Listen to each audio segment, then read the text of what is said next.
ओम शांति। आज 3 अगस्त 2026 के बाबा के अनमोल मधुर महावाक्य सुनेंगे। आज की मुरली में बाबा ने हम बच्चों का अटेंशन विशेष 2 बातों पर खिंचवाया है। पहली बात तो बाबा ने कॉन्ट्रास्ट बताया है हठ योग और राजयोग का। बाबा कहते हैं द्वापर के बाद जब हठ योग आरंभ होता है तो हठ योगी अपने शरीर की इंद्रियों को डिसिप्लिन करते हैं, परंतु संगम पर बाप आकर के हम बच्चों को राजयोग सिखलाते हैं, अर्थात राजयोगी बनाते हैं। और राजयोगी को कहा जाता है राज ऋषि। ऋषि माना जो पवित्र बनते हैं, और जो पवित्र बनते हैं अपनी कर्मेंद्रिय के ऊपर अधिकार प्राप्त करते हैं, वही भविष्य में राजाई को भी सहजता से प्राप्त कर सकते हैं। दूसरी बात जो विशेष बाबा ने अंडरलाइन कराई है वह है कि बच्चे, ये रक्षाबंधन का त्योहार इस समय का यादगार है, जबकि परमात्मा आकर के हम बच्चों को एक श्रेष्ठ बंधन में बांधते हैं और साथ में प्रतिज्ञा कराते हैं। पवित्रता की प्रतिज्ञा में हम सभी बंध जाते हैं। द्वापर के बाद ये त्योहार जब निकला तो बाबा कहते हैं उस समय ब्राह्मण जाकर के प्रतिज्ञा कराते थे, राखी बांधते थे, और इसीलिए जनेऊ पहनना माना ये पवित्र बनने की निशानी है। सिख धर्म में कंगन पहनते हैं, ये कंगन भी पवित्रता की निशानी है। लेकिन धीरे धीरे इसका जो स्वरूप है बदलता गया, और ब्राह्मण के बदले फिर सबसे पवित्र बंधन भाई और बहन का होता है। इसीलिए बहन जाकर के भाइयों को राखी बांधती है कि तुम हमारी पवित्रता की रक्षा करना। परंतु बाबा कहते समय के अंतराल में इस बात को भी विस्मृत कर दिया गया, और आज तो एक फैशन हो गया है। वास्तव में उसका रहस्य बहुत गहरा है। तो सुनते हैं आज के बाबा के अनमोल मधुर महावाक्य। ओम शांति। मीठे बच्चे, तुम सच्चे सच्चे राज ऋषि राजयोगी हो। तुम्हें राजाई के लिए पवित्र जरूर बनना है। आज की मुरली से प्रश्न है, कौन सा अटेंशन राजाई के लायक बना देता है? उत्तर है, अगर पढ़ाई पर पूरा पूरा अटेंशन है तो राजाई मिल जाती है। बाप जो सुनाते हैं उसे अच्छी रीति सुनकर धारण करो। बाप ने सुनाया और बच्चों ने सुना तो राजाई मिल जाएगी। अगर सुनते समय उबासी देते व झुटका खाते, बुद्धि भटकती तो राजाई गंवा देते हैं। इसलिए पढ़ाई पर पूरा अटेंशन दो। आज की मुरली से पहले गीत बजा है, हमें उन राहों पर चलना है जहां गिरना और संभलना है। ओम शांति। रूहानी बाप रूहानी बच्चों प्रति समझा रहे हैं। आज बच्चों को हठ योग और राजयोग पर समझाते हैं। बाबा ने आज का विषय क्लियर किया कि आज बाबा किस पर समझाते हैं? हठ योग और राजयोग पर समझाते हैं। बच्चों को मालूम है वह जो भी सिखलाते हैं सब है हठ योग, क्योंकि वह कर्म सन्यासी है।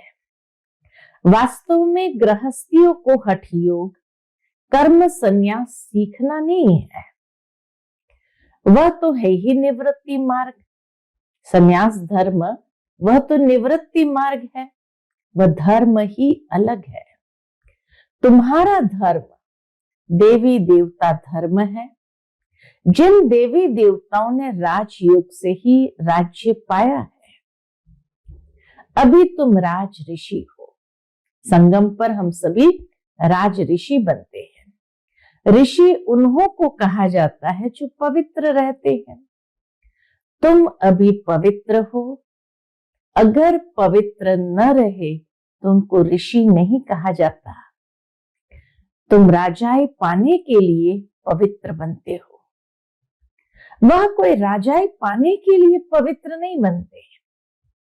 बाबा कहते यहाँ तो हमें एक लक्ष्य दिया जाता है कि हमें राज ऋषि बन करके राजाई को प्राप्त करना है। तो पवित्रता से ही राजाई को प्राप्त करते हैं। वह कोई राजाई पाने के लिए पवित्र नहीं बनते हैं। वहां कोई लक्ष्य ही नहीं है।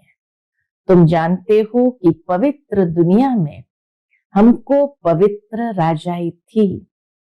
भारत में ही 5000 वर्ष पहले देवी देवताओं का पूज्य पवित्र प्रवृत्ति मार्ग था। कितना सुंदर स्थापना बाबा ने की थी कि आज से 5000 साल पूर्व देवी देवताओं का पूज्य पवित्र प्रवृत्ति मार्ग था। अभी पुजारी पतित बन पड़े हैं। पतित कैसे बने? तो बाबा पूरा हिसाब बताते हैं। 84 जन्मों का हिसाब है ना। बाप जो सहज राजयोग सिखला रहे हैं वही तुमको 84 जन्मों का हिसाब बतलाते हैं। दूसरे धर्म को संन्यास धर्म वाले क्या जाने, देवता धर्म वालों को भी संन्यास धर्म वाले क्या जाने। यह है देवी देवताओं का प्राचीन धर्म, वह है पीछे वाला धर्म। संन्यास धर्म तो पीछे वाला धर्म, जो पास्ट हो गए हैं उनको सन्यासी समझ न सके। तुम जानते हो हठ योग अनेक प्रकार के हैं। द्वापर से भक्ति मार्ग के साथ हठ योग शुरू होता है। अभी फिर है राजयोग। वह हठ योग जन्म बाय जन्म सीखते आए हैं। राजयोग तुम एक जन्म में ही सीखते हो। उनको जन्म बाय जन्म पुनर्जन्म लेकर हठ योग सीखना है। बाबा कहते हैं जो एक जन्म उसमें चले गए तो नेचुरल है, उसके साथ उसका हिसाब बन गया, तो जन्म बाय जन्म पुनर्जन्म लेकर हठ योग सीखते हैं। तुमको राजयोग सीखने के लिए पुनर्जन्म नहीं लेना है। अंतिम जन्म है जब हम राजयोग सीखते हैं और फिर स्वर्ग में उसका प्रारब्ध भोगते हैं। इसलिए बाबा कहते हैं राजयोग सीखने के लिए पुनर्जन्म नहीं लेना पड़ता। ये राजयोग तुम सिर्फ संगम पर ही सीखते हो। राजाई मिल गई, स्वर्ग हो गया, फिर और सब धर्म खत्म हो जाते हैं। तुम राज ऋषि हो। राधे कृष्ण भी पवित्र है ना। श्री कृष्ण को महात्मा भी कहते हैं। महात्मा पवित्र होते हैं। श्री कृष्ण को महात्मा कहते क्योंकि महात्मा पवित्र होते हैं। तुम भी अभी महात्मा व राज ऋषि हो। महात्मा अर्थात पवित्र महान आत्मा। यह बातें कोई शास्त्रों में नहीं है। शास्त्र तो बाद में बनते हैं। कहानियों मिसल बैठ लिखते हैं। जो पास्ट हो जाता है वह बैठ खेल बनाते हैं। सच्चा तो नहीं है। अब बाप बच्चों को प्रैक्टिकल में पढ़ाते हैं। उनकी फिर हिस्ट्री बनाई है। जो पढ़ाई हम अभी पढ़ते हैं फिर यादगार रूप में कहानी बनाई है। किस बात की? यादव कौरव पांडव थे, जरूर संगम पर होंगे। संगम युग की हिस्ट्री बैठ बनाई है। त्योहार भी सभी संगम युग के हैं। तो बाबा कहते संगम युग की हिस्ट्री बैठ बनाई है। त्योहार भी सभी संगम युग के हैं। राखी बंधन भी पवित्रता पर है। पीछे फिर उनका यादगार चलता है। संगम का फिर पीछे द्वापर के बाद यादगार चलता है। यहाँ बाप भी सभी को पवित्र बनाए प्रतिज्ञा कराते हैं। सिख लोग कंगन पहनते हैं, वह भी पवित्रता की निशानी है। हिंदू लोग जनेऊ पहनते हैं, वह भी पवित्रता की निशानी है, परंतु पवित्र रहते नहीं है पवित्रता की निशानी, लेकिन पवित्र रहते नहीं है। राखी बंधवाते हैं, अर्थ थोड़ी समझते हैं। आगे ब्राह्मण लोग राखी बांधते थे, अभी बहन भाई को राखी बांधती है, वह खर्ची देते हैं। ये सब अभी फैशन पड़ा है, राखी बांधना, खर्ची देना। बाबा कहे ये सब अभी फैशन पड़ा है। वास्तव में यह है पवित्रता की बात। खर्ची अर्थात कोई ना कोई दृढ़ संकल्प की खर्ची देने की बात है। तो स्थूल में देना आरंभ कर दिया। बाप कहते बच्चे काम महाशत्रु है। वह ब्राह्मण लोग कोई ऐसे नहीं समझाते हैं। अभी बेहद का बाप कहते हैं बच्चे प्रतिज्ञा करो, हम पवित्र बनेंगे, कभी विकार में नहीं जाएंगे। बुलाते भी इसलिए हो कि आकर पतितों को पावन बनाओ। सतयुग त्रेता में कोई नहीं बुलाते हैं, वह है ही राम राज्य। यह है रावण राज्य। राम राज्य में 5 विकार होते नहीं। यथा राजा रानी तथा प्रजा। अभी तुम बच्चे जानते हो हम बाबा से स्वर्ग की बादशाही ले रहे हैं। इस नरक से जाना जरूर है। स्वर्ग की बादशाही ले रहे हैं तो इस नरक से जाना जरूर है। बाबा आया है पावन बनाकर स्वर्ग में ले जाने। फिर तो हम क्यों नहीं पावन बने? जब बाबा आए हैं पावन बनाकर स्वर्ग में ले जाने, तो बाबा के फिर तो हम क्यों नहीं पावन बने? उन्हों के हठयोग तो अनेक प्रकार के हैं। जयपुर के म्यूजियम में जाकर देखो कितनी वैरायटी है हठयोगियों की। उनसे होता कुछ भी नहीं है। सीढ़ी नीचे उतरते ही जाते हैं। बाप ने समझाया है भारत जब पतित बनता है, रावण का राज्य होता है, तो धरनी हिलने लगती है। द्वापर के बाद भी प्राकृतिक आपदाएं या भूकंप आदि जरूर होता है। सोने के महल आदि सब नीचे चले जाते हैं। महलों आदि को कोई लूटा थोड़ी है, किसी ने लूटा नहीं है। सतयुग त्रेता युग के महल आदि को कोई लूटा थोड़ी है, वह तो सिर्फ मंदिरों को लूटा है। कुछ जेवर सोना आदि ले गए। जेवरों का सबसे जास्ती शौक तुमको है। सतयुग में कितना गहनों से हम सजे सजाए रहते। तुम स्वर्ग में आते ही जेवर पहनते हो, राज्य करते हो, और धर्म वाले आते ही राज्य नहीं करते हैं। तुम बेहद के बाप से स्वर्ग की बादशाही का वर्षा लेते हो। तो ये बाप बैठ समझाते हैं। गीता पढ़कर नहीं सुनाते हैं। गीता में जो कुछ लिखा है वह सब मैंने कहा नहीं है। शिव बाबा स्पष्ट शब्द में कहते हैं गीता में जो कुछ भी लिखा है वह सब मैंने कहा नहीं है। वह तो मनुष्य ने मेरे महावाक्यों का बाद में बैठ शास्त्र बनाया है। हमने जो तुमको सुनाया वह तुमने ही सुना और फिर जाकर राजाई की। वहां यह ज्ञान नहीं रहता है। सतयुग में ये ज्ञान नहीं रहता है। यहाँ तो बाप टीचर बैठ शिक्षा देते हैं। बाप तो हिंदी में ही समझाते हैं। यहाँ सब हिंदी हिंदी कहते रहते हैं ना। जो उन्हों की भाषा है, वास्तव में प्राचीन भाषा हिंदी ही है, न कि संस्कृत। यह संस्कृत तो शंकराचार्य के बाद निकली है। जो आते हैं वह अपनी भाषा चलाते हैं। बाकी ऐसे नहीं कि बाबा ने गीता संस्कृत में सुनाई है, नहीं। गुरु नानक का अपना ग्रंथ है। उसने सिख धर्म स्थापन किया। उनको भी अवतार मानते हैं। उसमें राजाएं भी होते हैं। सन्यासियों में राजाई नहीं है। बाबा ने समझाया है, दूसरे धर्म तो किस्म किस्म के बहुत है, आकर अपना छोटा मठ पंथ स्थापन करते हैं। झाड़ में भी दिखाया है ना। तो हठ योग और राजयोग में बहुत फर्क है। ये बातें समझने की है। जिसको समझ में नहीं आती होंगी वो क्या करेंगे? बाबा कहे जिसको समझ में नहीं आती होगी वह जुटका खाते हैं, उबासी देते रहेंगे। यहां तो तुमको खजाना मिलता है, बड़ी भारी कमाई है। तुम रत्नों से झोली भरते हो तो यह आंखें खोलकर सुनना होता है। अर्थात इतने जागृत अवस्था में बाबा जो सुनाते हैं उसको सुनना है।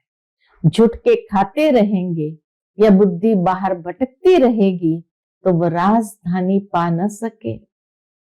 तुम हो राज ऋषि, राजाएं प्राप्त करने वाले। बाप राजधानी स्थापन करते हैं, श्री कृष्ण नहीं करते। राजधानी स्थापना का कार्य श्री कृष्ण का नहीं, परमात्मा का है। श्री कृष्ण तो बाप का वर्षा लेते हैं। अब तुम्हारा बाप है निराकार, जिससे वर्षा ले रहे हो। विश्व की बादशाही का हम बाबा से वर्षा ले रहे हैं, विश्व की बादशाही का। कितना तुम शाहूकार बनते हो। यहाँ एक ही बाप आकर राजयोग सिखलाते हैं।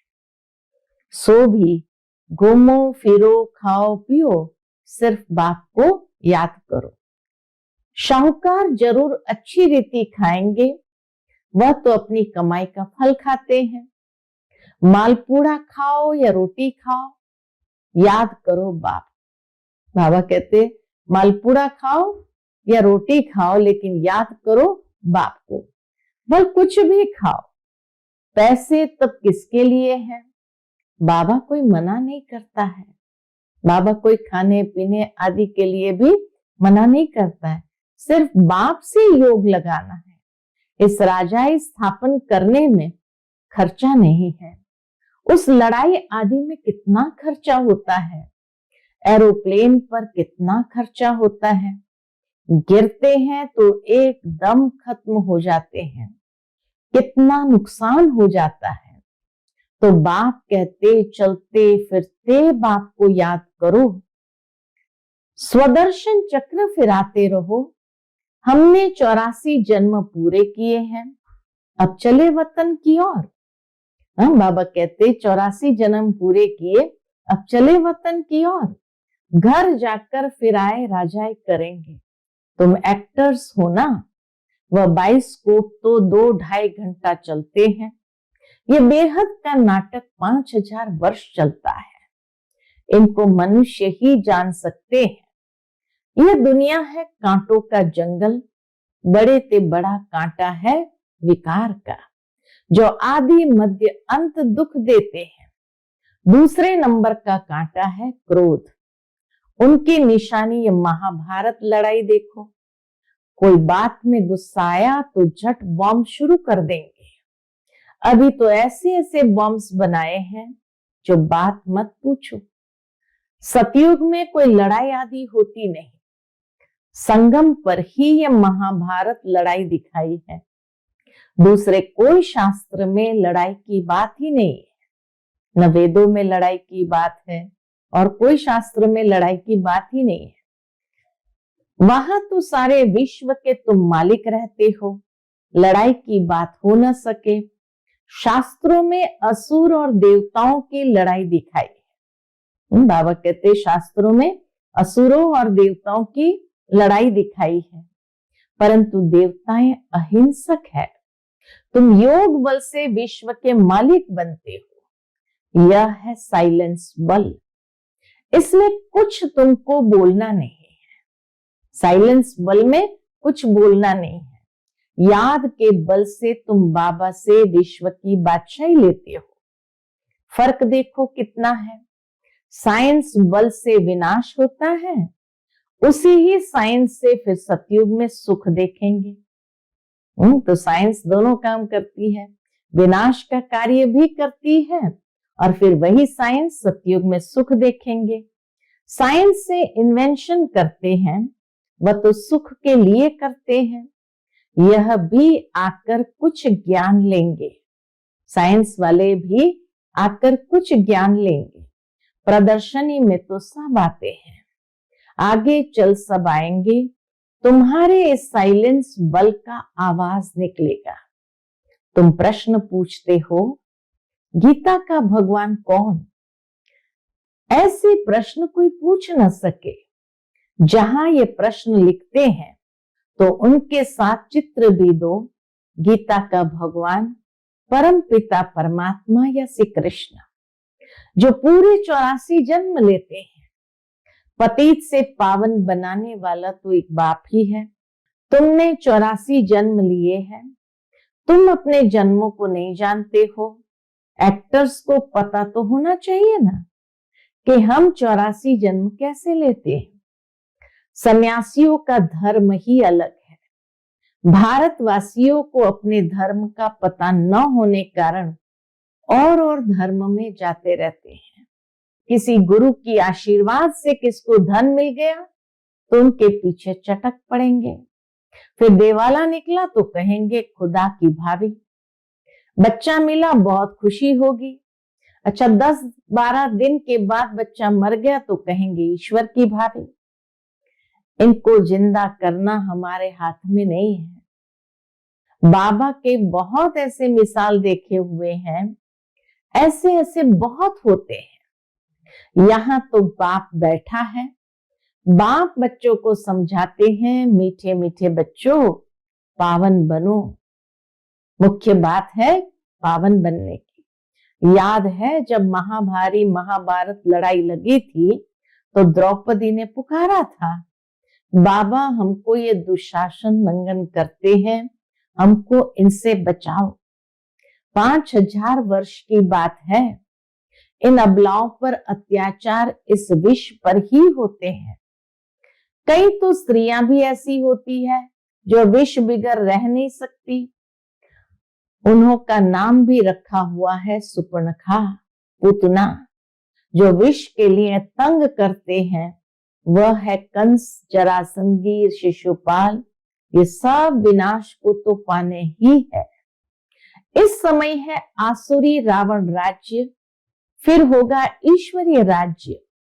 इस सारे चक्र को तो तुम जान गए हो कि कैसे 84 जन्म लेते हैं। ये भूलता तब है जब विकार में जाते। 84 जन्म कैसे लेते हैं? बाबा कहते ये ज्ञान विस्मृत तब होता है जब विकार में जाते हैं। विकार में जाने वाले का मुंह ही पीला हो जाता है। खुद ही समझते हैं ये हमने क्या कर दिया। बाप कहते बच्चे इस विषय गटर में मत जाओ, ये तुमको आदि मध्यांत दुख देने वाला है, इसमें न पड़ो। कसम उठाओ कि हम विकार में कभी नहीं जाएंगे। भगवान वाच है काम महाशत्रु है। हर एक चित्र में पहले तो ये लिखो, ज्ञान सागर पतित पावन गीता ज्ञान दाता शिव भगवान वाच। तो फिर श्री कृष्ण का नाम उड़ जाए।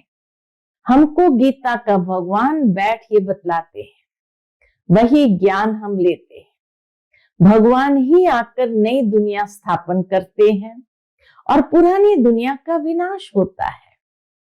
रुद्र ज्ञान यज्ञ है ना, असल है शिव बाबा।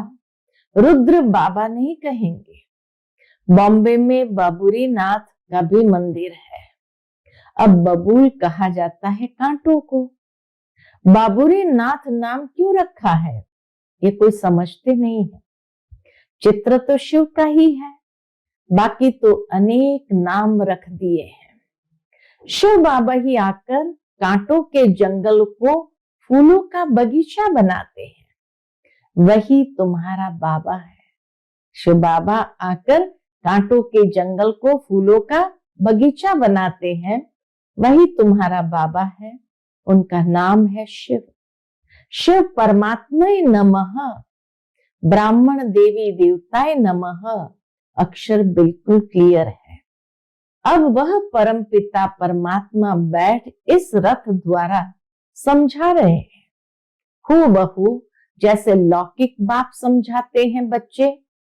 हमारे कुल को कलंक नहीं लगाना। बाबा कहते जैसे लौकिक बाप समझाते हैं कि बच्चे हमारे कुल को कलंक नहीं लगाना, कोई खराब काम नहीं करना।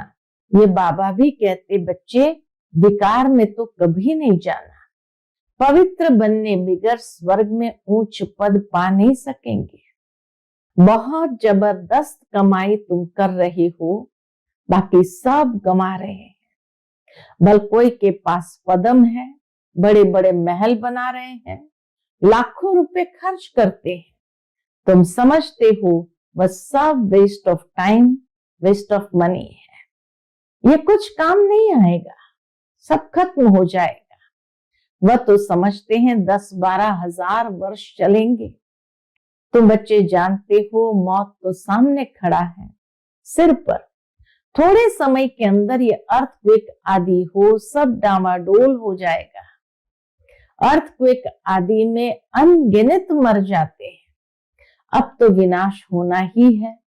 विनाश का साक्षात्कार और स्थापना का साक्षात्कार किया है, सो फिर इन आंखों से देखेंगे। भक्ति मार्ग में कितना कुछ करते, परंतु कोई वैकुंठ में जा न सके। ज्ञान बिगर सदगति हो न सके। ये सब भक्ति मार्ग के खिलौने हैं।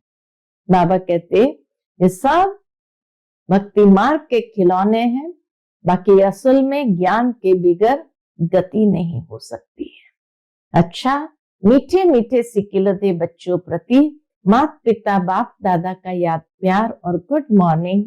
रूहानी बाप की रूहानी बच्चों को नमस्ते। हम सब रूहानी बच्चों की रूहानी माता पिता बाप दादा को याद प्यार, गुड मॉर्निंग और नमस्ते। नमस्ते। शुक्रिया बाबा, शुक्रिया।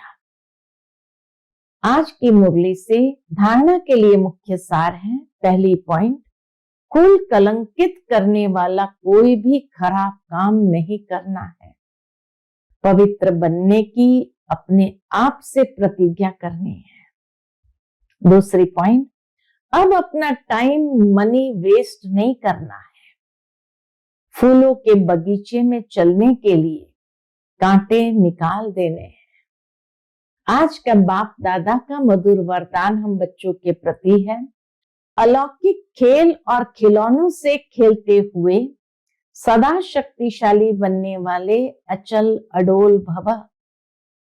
अलौकिक खेल और खिलौनों से खेलते हुए सदा शक्तिशाली बनने वाले अचल अडोल भव। अलौकिक जीवन में माया के विघ्न आना भी एक खेल है। जैसे शारीरिक शक्ति के लिए खेल कराया जाता है, ऐसे अलौकिक युग में परिस्थितियों को खिलौना समझकर यह अलौकिक खेल खेलो। इनसे डरो व घबराओ नहीं। सर्व संकल्पों सहित स्वयं को बाप दादा पर बलिहार कर दो तो माया कभी वार नहीं कर सकती। रोज अमृत वेले साक्षी बन स्वयं का सर्व शक्तियों से श्रृंगार करो तो अचल अडोल रहेंगे। आज का स्लोगन है, कोई भी संसार समाचार सुनना सुनाना यह भी स्वयं में किचड़ा जमा करना है। कोई भी संसार समाचार सुनना सुनाना यह भी स्वयं में किचड़ा जमा करना है। आज का व्यक्त इशारा है, अपवित्रता के बीज को भी समाप्त कर संपूर्ण स्वच्छ पवित्र बनो। उसके अंतर्गत बाप दादा कहते, बाप दादा का मुख्य फरमान है, निरंतर याद में रहो और मन वाणी कर्म से पवित्र बनो। संकल्प में भी अपवित्रता व अशुद्धता न हो, इसको कहते संपूर्ण पवित्र। संकल्प में भी अगर पुराने अशुद्ध संस्कार टच करते हैं, व्यर्थ संकल्प चलते हैं या स्वप्न आते हैं, तो भी संपूर्ण पवित्र नहीं कहेंगे। इसलिए पवित्र भव व योगी भव के पहले पाठ को स्वरूप में लाओ, तभी बाप समान और बाप के समीप आने के अधिकारी बन सकते हो। अच्छा, ओम शांति।